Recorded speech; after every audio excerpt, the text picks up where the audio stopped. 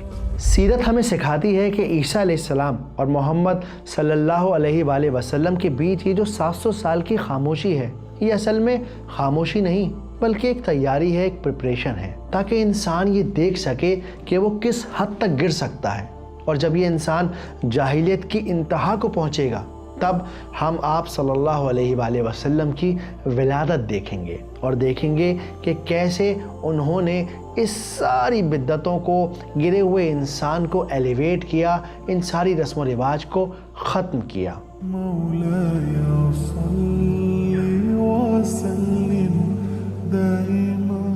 تو اگلی بار ایسا لگے نا کہ ارے کچھ بھی نہیں ہو رہا، اللہ کہاں ہے، انسانیت کو دیکھو کتنا شرمسار کیا جا رہا ہے، تو مایوس نہ ہوئیے گا، بس سوچئے گا کہ شاید یہ الفترہ کا پیریڈ چل رہا ہے، ابھی انسان کا اور گرنا باقی ہے، اور جب انسان اپنی انتہا کو پہنچے گا تب پھر اللہ کا حکم نازل ہوگا اور اللہ کا فیصلہ نازل ہوگا۔ کبھی کبھی خاموشی کا مطلب غیر موجودگی نہیں ہوتا، ہر اندھیرا قبر کی طرح نہیں ہوتا، کچھ اندھیرے ماں کی کوکھ کی طرح ہوتے ہیں جو آپ کو ختم کرنے کے لیے نہیں بلکہ ایک نئی سویری کی شروعات کے لیے ہوتے ہیں۔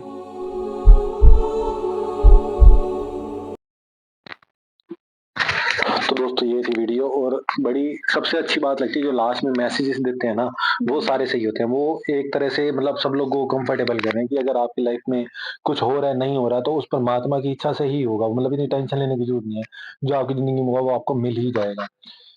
ویڈیو بھی کافی اچھی تھی، لیکن شروع میں ہی انہوں نے ایک جو ہم نے کل جاکر صاحب کی ویڈیو کری تھی اس کا جواب مل گیا کہ جب میں بھی اس ویڈیو میں ہی بات بول رہا تھا کہ بھائی اگر پرماتما کے نام کو مطلب جیسے محمد صاحب کے نام کو اگر کتابوں میں لکھا ہی گیا تو ڈائریکٹ لکھا ہونا چاہیے تھا نا، جو انہوں نے وید وغیرہ کی بات کری نا ان کی میں بات کر رہا ہوں، صرف بھوشیہ پرانا میں ہی صرف لکھا ہوا ہے ایگزیکٹ، ٹھیک ہے، اور باقی ان میں نہیں لکھا ہوا۔ باقی انہوں نے کچھ ویڈیو میں نے جیسے جاکر صاحب کی سنا ہے تو وہ یہی بات کرتے ہیں کہ امن کرنے والا، وہ امن چاہنے والا، وہ کہتے ہیں امن چاہنے والا کون ہے، محمد صاحب، تو ایسے کر کے ایکسپلین کرتے ہیں، جبکہ آج انہوں نے یہی کہا کہ جو وہ تھے جو انگلش میں بول رہے تھے تو انہوں نے بھی یہی کہا، اور باقی یہ بھی یہی کہہ رہے تھے کہ انہوں نے بھی یہی کہا اور باقی یہ بھی یہی کہہ رہے تھے کہ بھئی اگر وہ ڈائریکٹ ورڈ کو ہی لکھا جاتا ہے، مطلب اس نام کو ہی لکھا جاتا ہے، ایگزیکٹ لوکیشن لکھی جاتی ہے، سب کچھ لکھا جاتا ہے، بجائے ان کے بارے میں ان کی ایکسپلینیشن، نام کی ایکسپلینیشن نہیں کری جاتی کبھی بھی،